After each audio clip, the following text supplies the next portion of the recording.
Afternoon and welcome back. Today is 14th day of July 2016 and it's been a cloudy day out there. Not too hot compared to the rest of the week, but then again I didn't come to talk to you about the weather.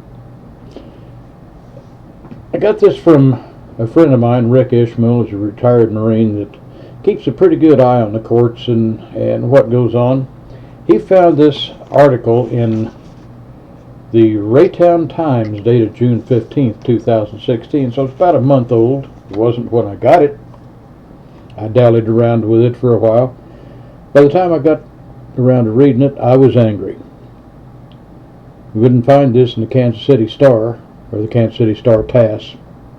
You know, that birdcage liner that nothing but a liberal birdcage liner. Anyway, let me go on with this and get off of them. This article starts out, the Jackson County prosecutor and friends are opposing a court's decision. And I'm going to read this to you so I can get it accurate. I don't want to make any mistakes on this because this is very important. It says, Kansas City's leading public safety officials, the elected county prosecutor, and community partners have joined together to oppose a St. Louis court order, listen to this now, to turn over highly personal information, including social security numbers and personal phone numbers, to criminal defendants. Yes, criminal defendants.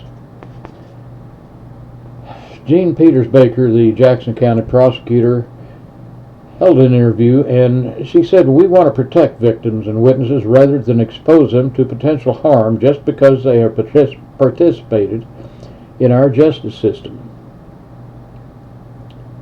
Our goal is always to protect them as well as the privacy of the first responders and law enforcement officers. Baker, along with Kansas City Police Chief Darrell Forte, Fire Chief Paul Berardi, and community partner Ad Hoc Group Against Crime, I can't even read straight today, and the Rosebook Center filed a friend of the court brief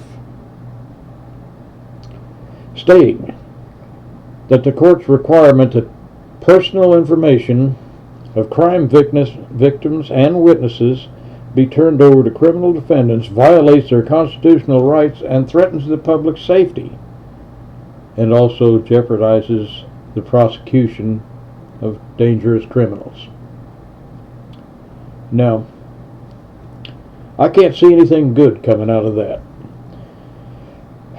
She said this court requirement would greatly hamper the efforts of the prosecutor's office to fulfill witnesses in Jackson County cases and to keep them safe from threats and criminal harm. And I can see how that would happen.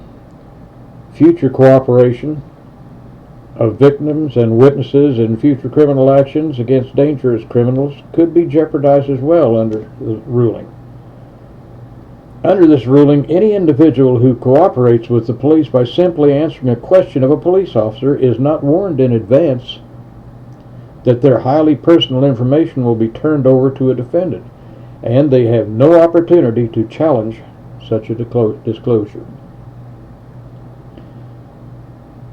The brief goes on to say that the St. Louis court ruling jeopardizes public service, including police officers and firefighters who have never agreed that their highly restrictive personnel information should be disclosed in criminal cases. If the state's required to disclose personal information of all witnesses in criminal cases, such a rule would infringe on the privacy interests of the employees of these filers and may make it more difficult for them to attract and retain potential employees. And I can see how that would happen too. Because when you release information about witnesses in high-profile cases, guess what happens? Somebody goes by and does a drive-by shooting or burns down a house or makes threatening phone calls. I mean, that's going to take it right on back to the old days of the see in the mafia movies of the 1930s. Anyway,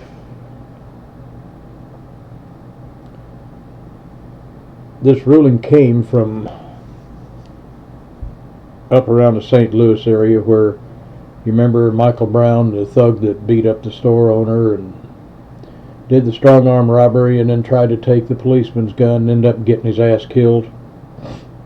That was where that ruling came from, you see, because that liberal judge up there was afraid of Obama and his Black Lives Matter group, and he wanted to release that police officer's name and his address and his telephone number and what hours he worked. Thank God that did not happen. This, ladies and gentlemen, is what the liberal judges and the liberal prosecutors are trying to do now. We cannot let this happen. There are 469 open seats in Congress this coming election. Throughout the states and the cities, there are hundreds and hundreds of thousands of seats coming up to be refilled.